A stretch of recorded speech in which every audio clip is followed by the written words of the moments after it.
didn't think, well, I was worried for a little bit that I might be the only one at the campfire tonight. But now that you're here, at least I know I'm not 100% alone out here. I mean, if you're gonna stay, please tell me you're gonna stay for a little while at least, because I put some baked potatoes in the fire, and they're gonna be done cooking in like 15 minutes, maybe a little bit more. Baked potatoes always take longer than you think.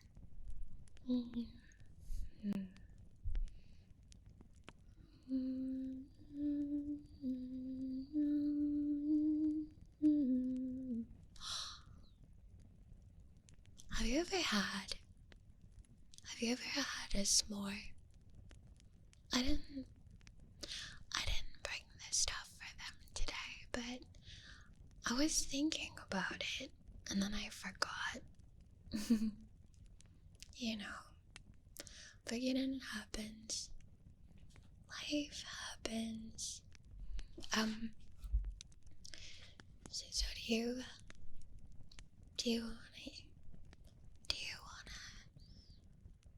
wanna hear a story about the woods behind us?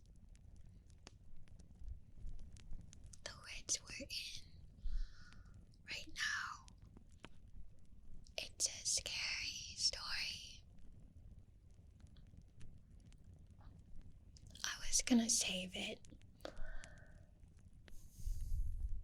because I invited at least 7 people.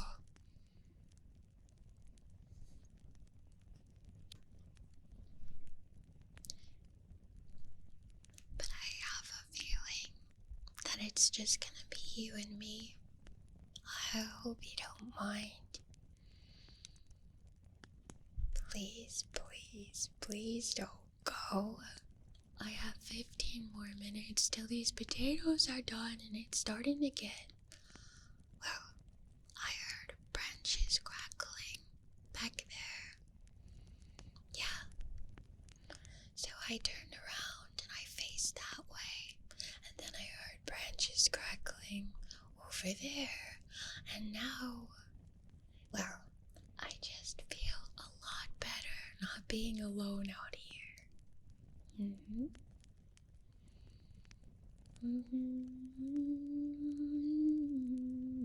Well, because you've heard this story, right? Have you heard the story of the red cap?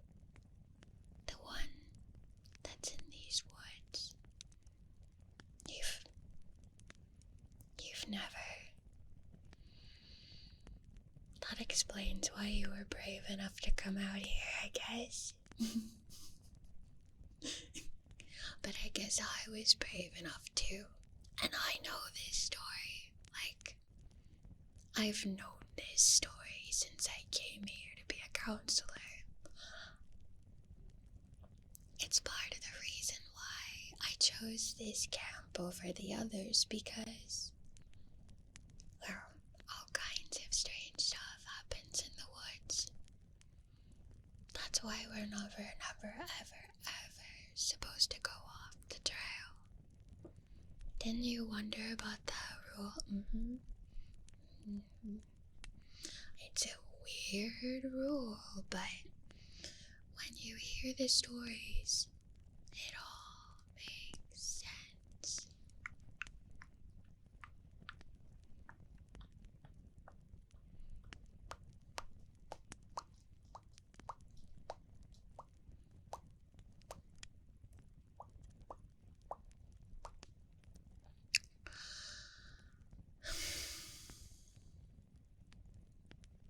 I'm trying to think of like where to start the story at.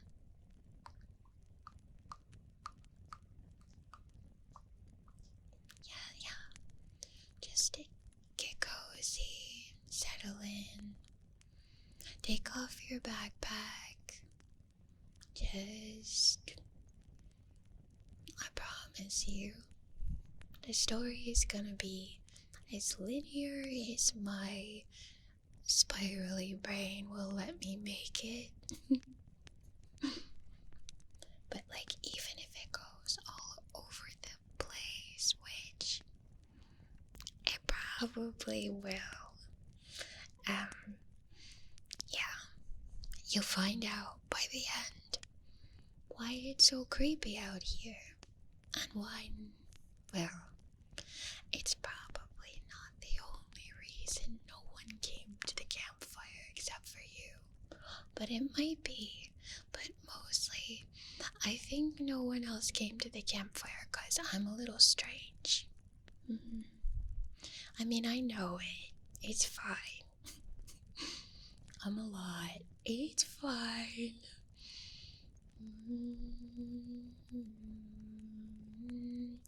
I think I should stop. Well, maybe.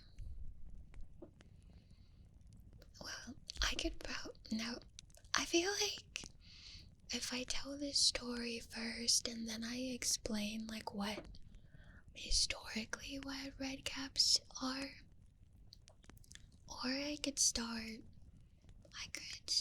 by explaining what a red cap is, and then I could.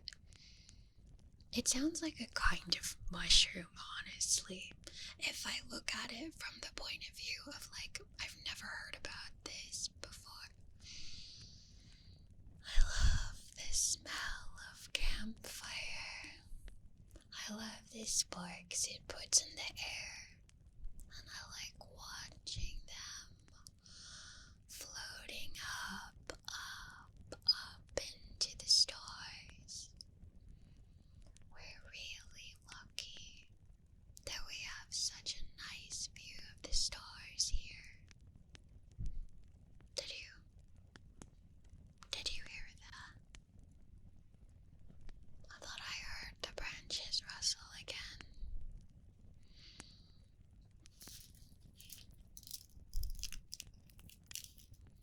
There's definitely something rooting around over there in the bushes.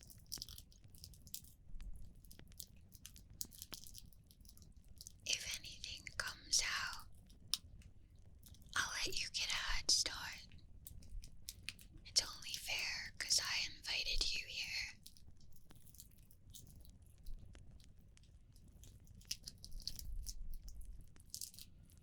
Do you see anything behind me?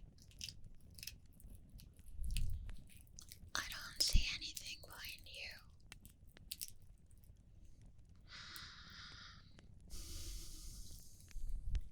Try and keep your breath calm. Whatever you do, don't turn around. I've got my eyes behind you. You've got your eyes behind me. So if it's like an ambush animal or something worse, at least we'll know. And sometimes they won't attack because you're looking at them. Not that I can see anything at all.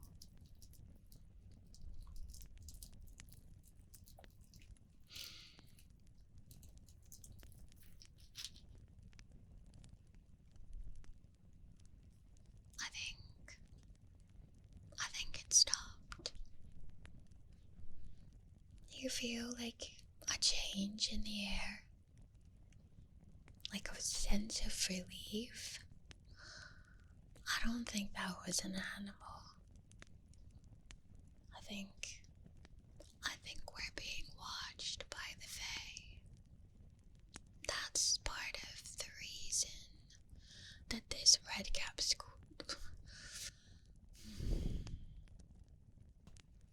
That's part of the reason that this red cap story is so interesting, because there's like at least, I'd say like over a dozen fairy stories, fairy types in this wood.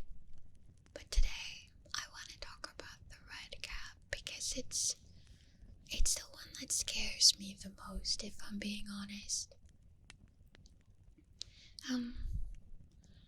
Alright, I guess I'll get right into the story.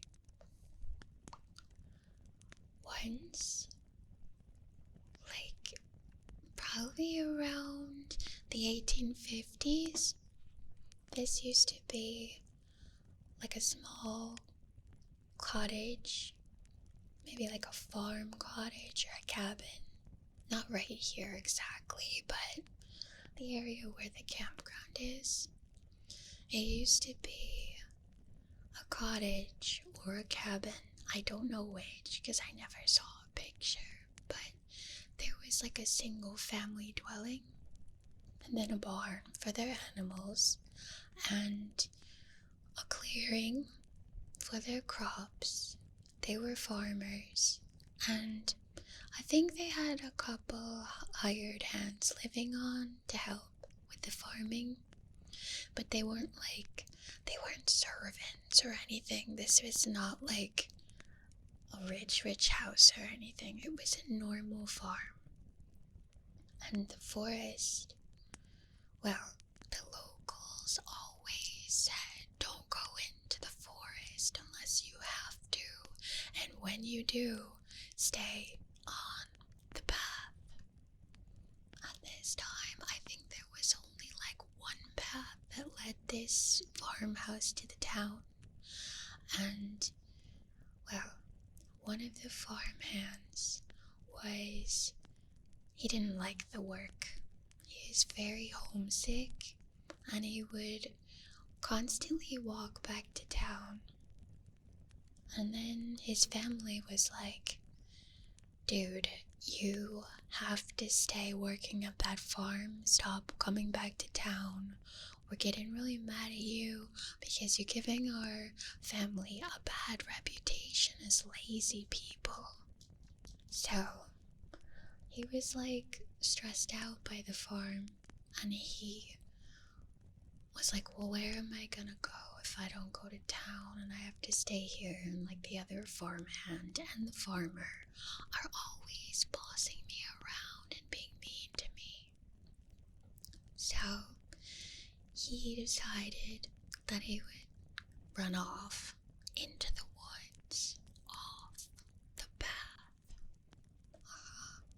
This is where he went wrong, because like whatever was happening on the farm was child's play compared to what was going on in the woods. I mean, there were like big cats and bears and wolves, and he could hear these animals like in the night, and foxes. They scream so strange. Coyotes, I'm sure, and you could hear them, but he was like, I'll climb a tree because I can't stand being trapped on this farm for a full week. So he goes off the path instead of heading to town, and it's really dark in the forest, like super dark. As soon as he steps off the path, he can't see his hand in front of his face at some points. And so he's like, well, I might as well just shut my eyes and creep along by feeling the trees. So he's doing that, and of course there's like spider web scares and all of those things. But in general, when a human enters a forest, they make a lot of noise even when they're trying to be quiet. So the animals will start off by being very, very quiet too. It's like the woods go silent. So he's walking through the woods, and all he can hear is the branches he's rustling, and the bushes he's rustling, and the branches he's snapping, and all the undergrowth sort of smushing under his feet. And then, after a while, the animal noises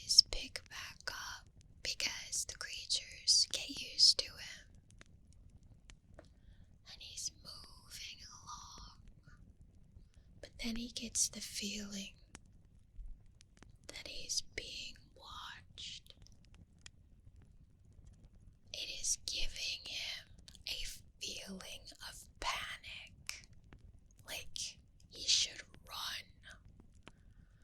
But he knows it's not smart to run in the dark in the forest. You could twist your ankle. You could alert a predator to the fact that you're acting like prey. You could run smack dab into a tree and knock yourself out. You could poke your eyes with the branches. So he calms himself with some deep breaths, I'm sure. And he's like chilling, his heart is pounding. He's like, maybe I should have just stayed on the farm and let them be mean to me. Tears are forming in the corners of his eyes, like a fear response, because there's something unnatural not too far from him, and he can almost hear heavy breathing, but he's not sure if he's just imagining it because he can't see in the dark woods. And then a thought occurs to him, and it really should have occurred to him earlier. How is he gonna find his way back to the path? He just wandered off into the woods. He turns around, sees nothing behind him, looks to the left, complete darkness. To the right, he can see moonlight sort of shining through the trees. There's a clearing up ahead, so he heads that way. He's trudging through. It's pretty intense. Did you hear that?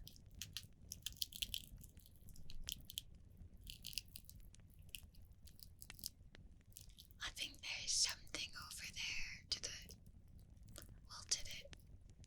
I have trouble with my left and my right.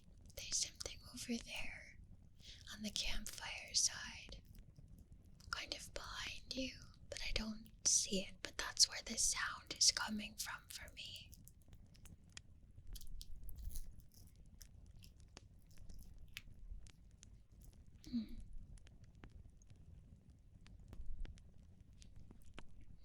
He sees that moonlight and he makes his way toward it, and he thinks, at least I can put my back against a tree if I can't climb one, and I'll be able to see what's following me in the moonlight.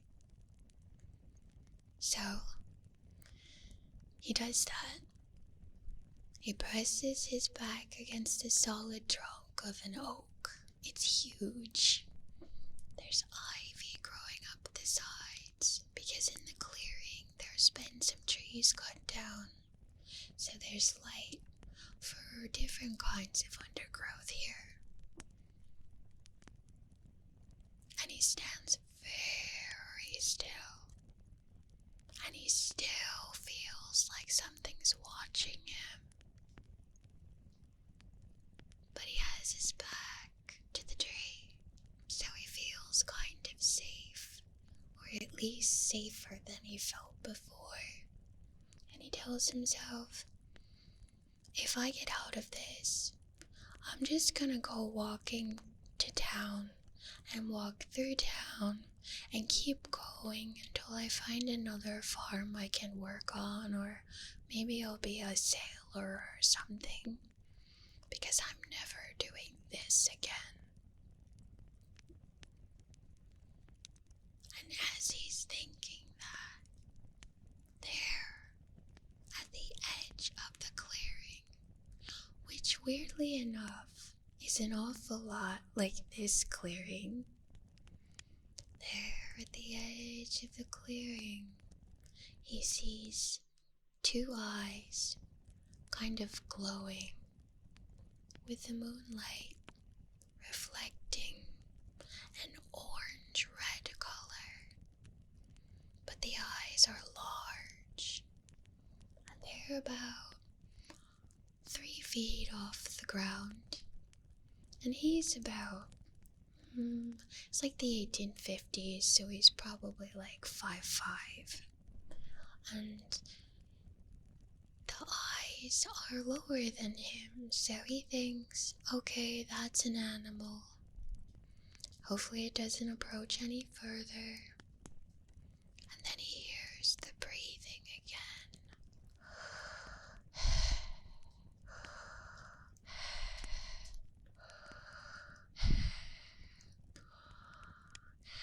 It's really creepy. It's the creepiest breathing you ever did hear. And something about it doesn't sound like a snuffy animal to him. That breath is coming from a mouth, not nose. And it's not panting, and it's not sniffing. It's definitely a person. And he knows this with every fiber of his being.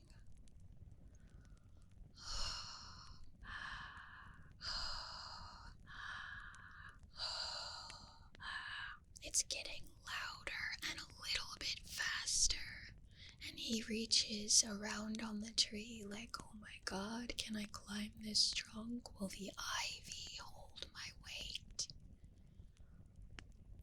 And then, stepping forward, that little 3-foot humanoid, it creeps into the moonlight, kind of crouched, kind of hunched, its hands shaped out like little claws. The nails are super long. The face is wrinkled and wizened. The eyes are darting around fiercely. It sounds like something that would be funny, but it's not funny, because on top of this creature's head is a wet red hat, and there are trickles of red going down the sides of its face, and it smells like blood.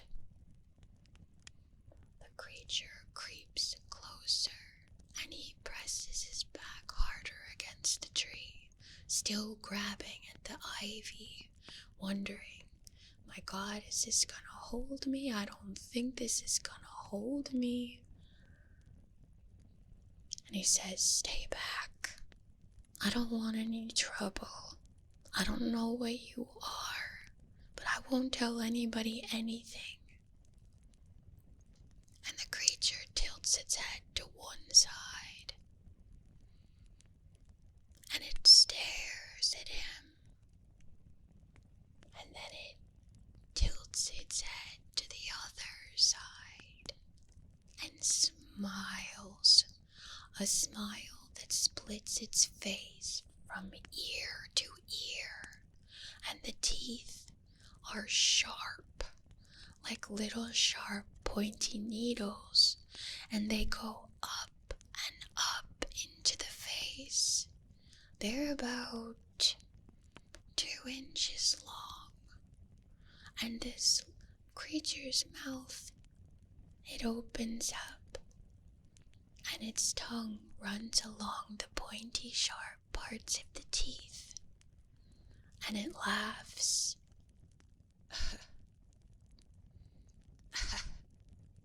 The laugh is dismissive, like, oh hey, I found someone to really scare, or worse.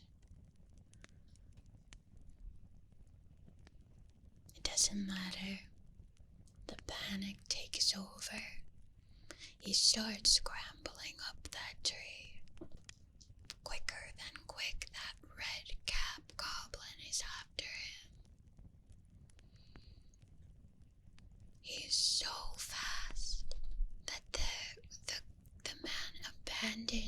his idea of climbing the tree. The branches would have held him, but he didn't have time. He runs crazily right through the forest. The trees are snapping around him. He's getting slapped in the face with the branches scratched all up. And all the while he can hear that little creature behind him laughing with those sharp, sharp teeth. Why does any creature need a teeth that are that sharp? Well, this scary fairy needs those teeth because he's gonna bite this man if he catches him. And so they continue to run, and by now the man is screaming, but he's like, oh my god, help me, please help me, and he doesn't know what to even say. He doesn't finish the sentence. He tries to scream louder. He's making noises that he never even knew he could make because he's so scared. And if I'm being honest, whenever I hear this story, I wonder why I came to these woods, because I don't think creatures like that have ages. So even though it was 1850, it could be in the woods right now. I would never, ever go off the path in this wood, ever.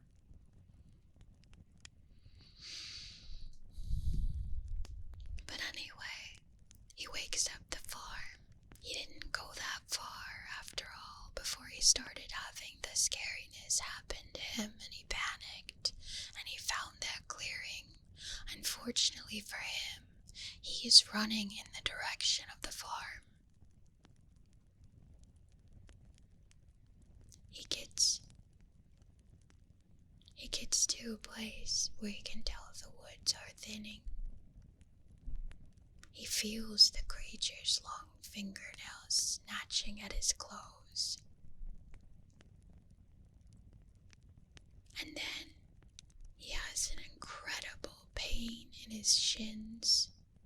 But he also hears the farmer. The farmer, where are you at, boy? What mischief are you up to now? I told you not to go into the woods. What were you thinking? And suddenly strong hands are lifting him up over the wall where he smashed his shins. It's a little tiny field stone wall that marks the border of the farm. This wall is treated with salt and iron nails pressed into it, and it works as a boundary to keep the forest fairies away. If we go to a certain part, you can see places where these little walls are, but there's only 2 areas at this camp where you can get far enough along the trail and not leave the trail, obviously. So, I might take you to see those. I mean, if you want to. No pressure. But then anyway, the breathing stops, the fear stops. And he's like, no one's ever gonna believe me. The farmer's like, let's get you inside and get you a bandage, because one of his shins is like really bruised, like an egg-sized bruise, and the other one got poked by a nail from the wall. And while he's fixing him up, he's like, you saw him, didn't you? The red cap. I don't know why I stay here, but I guess every place is as bad as the next. The other farmhand is just starting to wake up, and he's a really big guy, and he doesn't believe in fairies and stuff, So he comes over and whacks the guy on the back of the head real hard. And the guy is still seeing stars. And he's like crying because he's horrified by what just happened. But he's also comforted because at least the other farmhand is a bully he could understand. It doesn't take too long. He ends up leaving the farm, and I think he becomes like a sailor or something. He doesn't even want anything to do with the land, which you can't really blame him. And anyway, I hope I kept that story going in a straight line. That's hard for me sometimes. I'm really... I think the potatoes are done.